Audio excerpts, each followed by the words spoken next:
Baik, Assalamualaikum warahmatullahi wabarakatuh. Eh, Teman-teman semuanya, untuk mahasiswa angkatan 2023 yang pada semester ini mengambil mata kuliah statistik, secara umum Bu Winda akan menyampaikan gitu ya berkaitan dengan konsep dasar statistika. Ketika memang dipahami, ketika pasti pertanyaan pertama yang muncul ketika teman-teman mengambil mata kuliah ini pasti relate dengan apakah statistika itu digunakan untuk mensupport kalian nanti ketika mengambil tesis, ataukah memang kenapa kita harus mengambil mata kuliah sains sementara program studi kita adalah sosial humaniora gitu ya. Nah, ada beberapa pertanyaan yang mungkin muncul di benak teman-teman. Namun, pada dasarnya, statistika itu memang adalah ilmu eksak yang memang ada di rumpun sains. Namun, untuk di keilmuan sosial humaniora, sebenarnya ini sangat membantu sekali ketika nanti teman-teman itu mengambil penelitian yang menggunakan pendekatan kuantitatif. Nah, pendekatan kuantitatif itu memang risetnya nanti akan menggunakan instrumen yang pengambilan datanya secara langsung, di mana nanti hasilnya itu ditransformasikan ke dalam bentuk angka. Nah, karena output dari pengisian kuesioner itu berupa angka dan kemudian itu nanti akan diolah untuk pengujian hipotesis, maka perlu yang namanya ilmu statistika ini, gitu ya. Itulah salah satu sebenarnya dasar utama kenapa kita mempelajari statistika. Nah, uh, saya lanjut ke slide selanjutnya. Nah, tadi sudah saya bahas sekilas kenapa belajar statistika, gitu ya. Nah, kalau teman-teman lihat sebenarnya ini adalah data kan, data yang sebenarnya ini juga berupa angka. Namun data ini disajikan dalam bentuk visual diagram yang mana ini lebih mudah untuk dipahami dan tingkat keterbacaannya lebih tinggi tentunya gitu ya. Coba kalian imajinasikan ketika data ini tidak divisualisasikan seperti ini, tidak dibentukkan ke dalam chart, maka ini hanya akan berupa sebaran dalam tabel begitu yang tentu saja kita akan mengalami sedikit kendala di dalam membaca datanya. Namun ketika ini diolah dan ditransformasikan menjadi data yang seperti ini tentunya akan lebih mudah. Mana nilai yang tertinggi, uh, kampus mana yang memiliki data paling banyak angkanya, tentunya di bidang apa, bisa diklasifikasikan di situ ada warna biru, ada warna abu-abu, ada warna orange. Orang kan lebih mudah melihat begitu ya. Dan juga ini lebih cantik tentunya. Nah, fungsi statistika sendiri sebenarnya memang untuk mengolah raw data, data mentah menjadi data yang siap untuk di apa namanya disajikan dan dianalisis. Itu adalah konsepnya statistika. Kemudian selanjutnya uh, di dalam ilmu statistik itu ya di statistik analisis data, data itu ketika diolah menggunakan software statistik ada yang pendekatannya menggunakan statistik deskriptif, ada yang inferensial. Nah, kalau kita bicara yang statistik deskriptif misalnya, ini adalah statistik yang kasarannya adalah masih sangat level sederhana karena di situ hanya mendeskripsikan data, artinya kita sebagai peneliti hanya mengumpulkan data, diorganisasikan, kemudian diolah dan disajikan untuk diinterpretasikan. Data yang pada slide pertama ini adalah data-data yang dianalisis menggunakan statistik deskriptif. Namun, ada juga yang lebih advance, itu menggunakan statistik inferensial. Statistik inferensial itu pengolahan datanya memang lebih sedikit bukan sulit tapi lebih rigid begitu ya, karena di sini nanti akan menggunakan uji hipotesis. Nah, di sini akan mengukur hubungan antar variabel, mengukur pengaruh antar variabel gitu ya, dan di sini nanti akan ada sampel dari penelitian. Nah, statistik inferensial sendiri itu diklasifikasikan ke dalam dua juga. Ada statistik parametris, ada statistik non parametris. Apa itu statistik parametris? Jadi kalau sudah bicara beberapa variabel di analisis inferensial itu, data itu harus dipastikan berdistribusi normal, baru bisa dianalisis menggunakan statistik parametrik. Namun kalau datanya itu tidak terdistribusi normal, maka teman-teman harus menggunakan uh, statistik non-parametrik, karena statistik non-parametrik itu digunakan untuk data-data yang memang tidak berdistribusi normal. Ya. Selanjutnya, ini mungkin bisa dipahami bahwa ini adalah definisi gitu ya, teman-teman. Statistika itu apa? Yang ya tadi Ibu Ina sudah sempat mengulas, dengan data dan fakta yang benar. Artinya angka-angka yang ada di statistik itu memang digunakan untuk mensupport apa namanya fakta atau data yang telah dikumpulkan secara konkret di lapangan. Kedua, statistik deskriptif itu tadi yang ya sampai menyajikan namun masih level sederhana begitu. Kalau yang inferensial itu menggunakan tadi sampel yang diambil dari populasi, digunakan untuk menguji hipotesis ya, menguji asumsi dan juga membuat prediksi. Ya, itu bedanya. Jadi kalau deskriptif itu sederhana, hanya menyajikan aja, mengorganisir. Tapi kalau uh, inferensial sudah ada variabel dan kemudian melihat bagaimana pola hubungan atau pengaruh antar variabel. Ya, statistik itu bekerja dengan angka. Ya, kita nggak mungkin bicara statistik tanpa menggunakan data. Datanya berupa apa? Number atau angka. Nah, dari situ teman-teman nanti akan mengolah menggunakan software-nya. Dan yang kedua, ini harus bersifat objektif. Kalau kita bicara angka di statistik itu saklek. Saklek itu apa ya? Ya sudah, memang ini objektif data dan peraturannya jelas.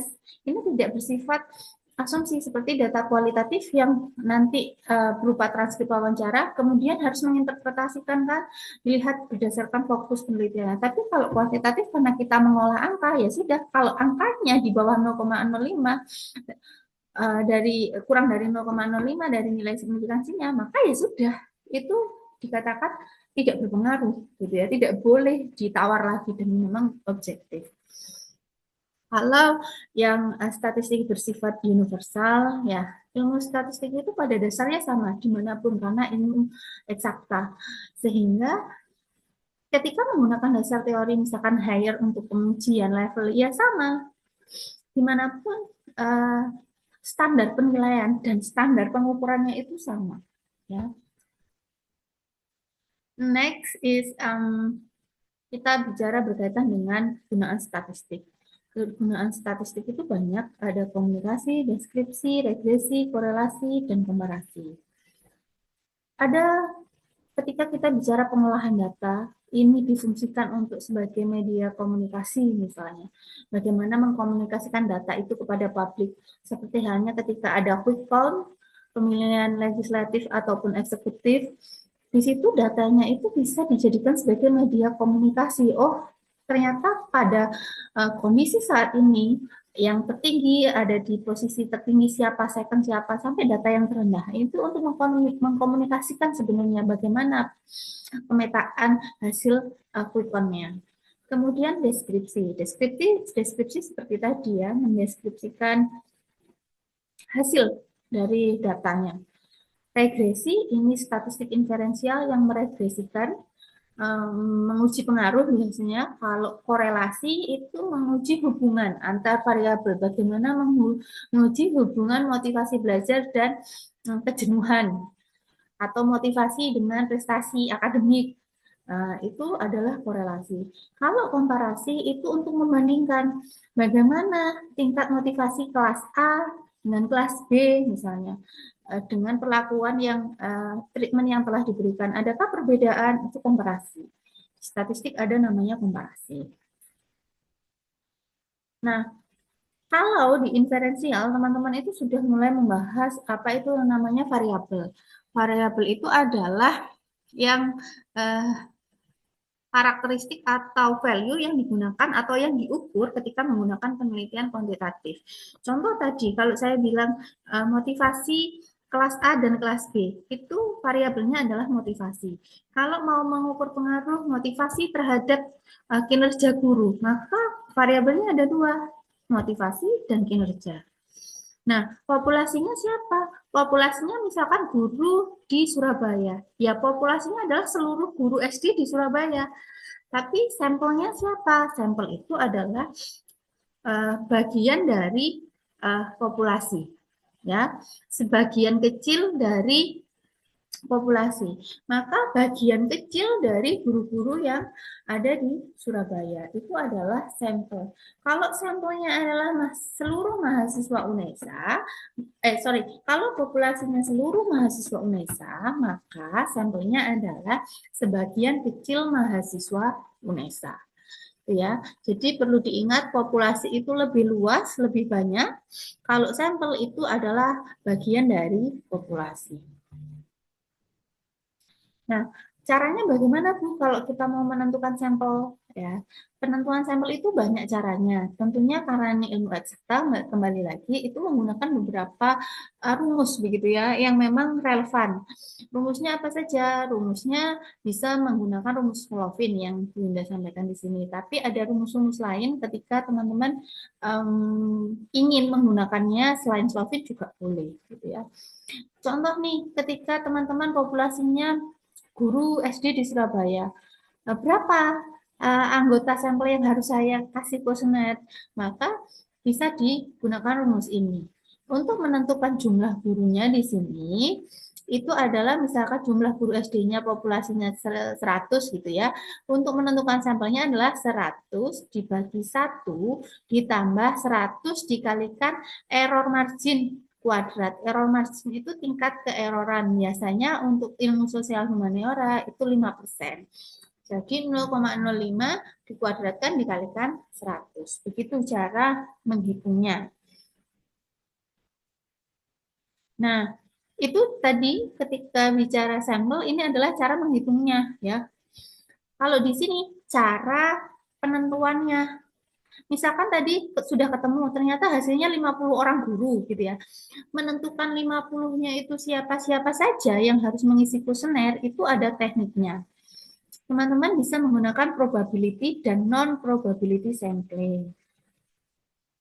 Apa sih probability sampling? Probability sampling itu diasumsikan semua sampelnya itu memiliki peluang yang sama. Ya, untuk menjadi responden. Kalau non-probability itu diasumsikan seluruh anggota sampelnya itu tidak memiliki kesempatan atau peluang yang sama. Contoh, ketika kita bicara kinerja, maka itu bisa menggunakan teknik probability sampling. Karena apa? Semua guru pasti akan berkinerja. Kalau nggak berkinerja, mereka kan tidak mungkin. Mereka akan tidak mungkin bisa memenuhi beban kerjanya sebagai guru. Itu yang pertama. Contohnya, maka ini bisa menggunakan probability sampling. Tapi kalau variabel penelitian kalian itu misalkan menggunakan pengaruh masa bukan pengaruh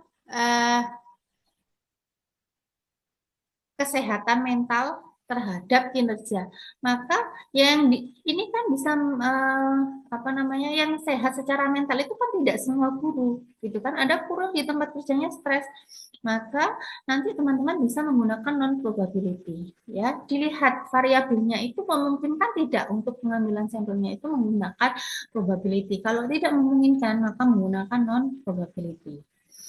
Nah, di dalam probability sendiri masih dibagi. Ada yang simple random itu ya diacak aja secara random, diambil sembarangan.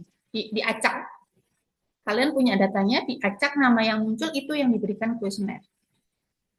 Kalau proporsional dihitung secara proporsional. Misalnya kalian punya di Surabaya ini ada 10 sekolah yang populasi penelitiannya.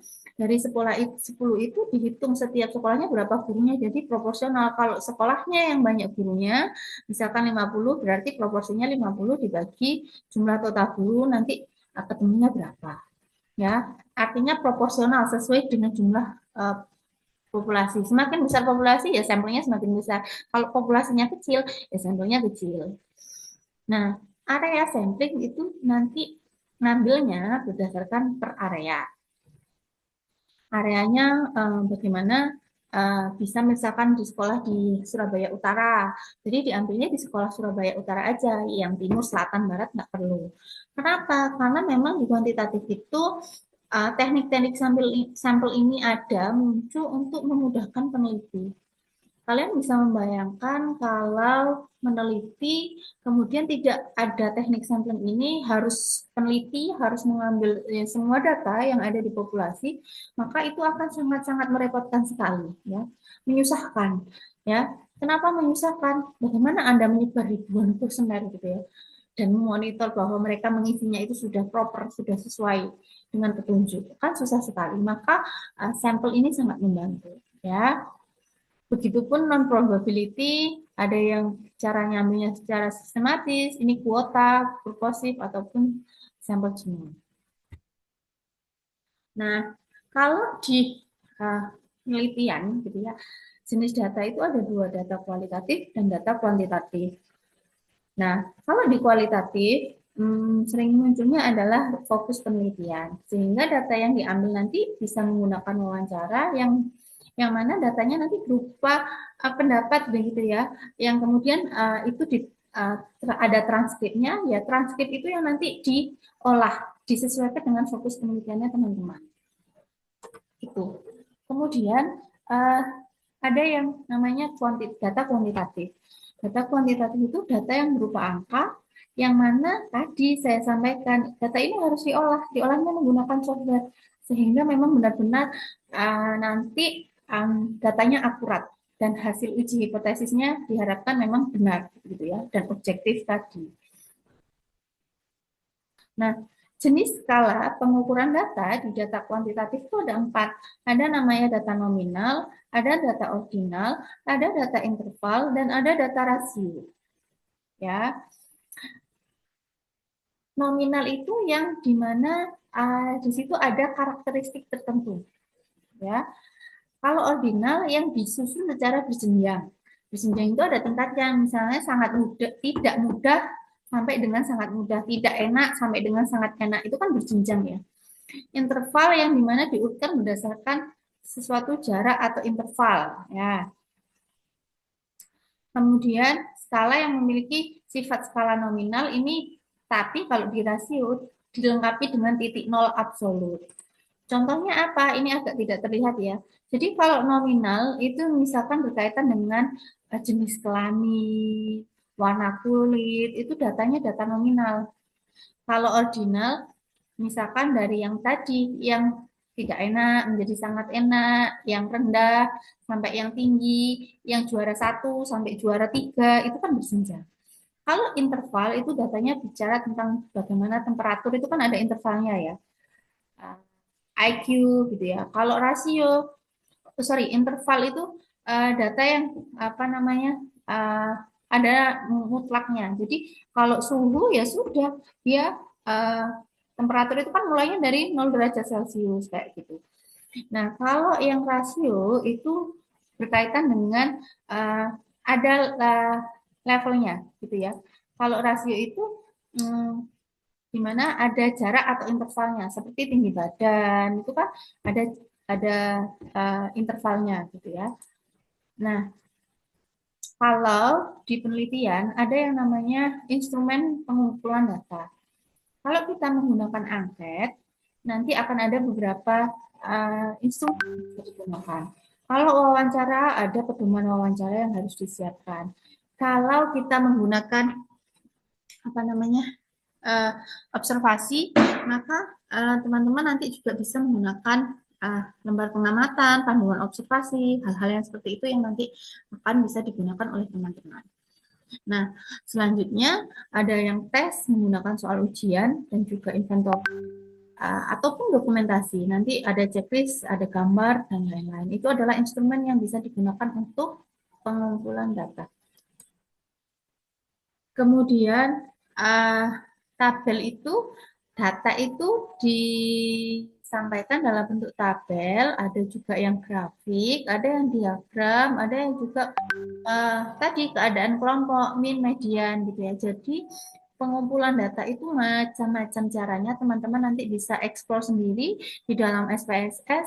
Itu ketika kalian mengklik output, maka outputnya itu bisa diklik dengan referensi kalian. Apakah histogram ataukah yang lain-lain, line chart, itu bisa.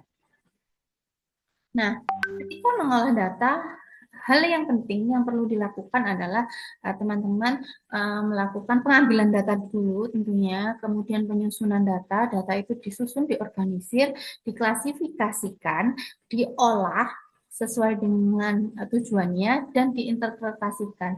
Jadi tidak hanya cukup berhenti sampai mengolah datanya, tetapi juga pada tataran menginterpretasikan apa makna hasil olahan data. Jadi kalau mengolah saja gampang, namun menginterpretasikannya itu yang menjadi sulit, gitu ya. Nah, itu adalah sekilas uh, apa namanya gambaran begitu berkaitan dengan konsep dasar statistik yang teman-teman perlu pahami bahwa memang ini berkaitan dengan angka, ada yang namanya sampel penelitian, ada instrumen penelitian, bagaimana mengolah data yang kemudian disajikan untuk dilakukan analisis. Demikian paparan singkat saya, semoga nanti bisa membantu teman-teman di dalam memahami awal apa itu statistika. Silakan dipelajari dan akan ada tugas yang sudah saya posting di pertemuan kedua di dalam Sidia. Silakan diakses untuk pertemuan hari ini. Jadi project yang kemudian nanti bisa dikembalikan tugasnya melalui Sidia. Terima kasih. Assalamualaikum warahmatullahi wabarakatuh.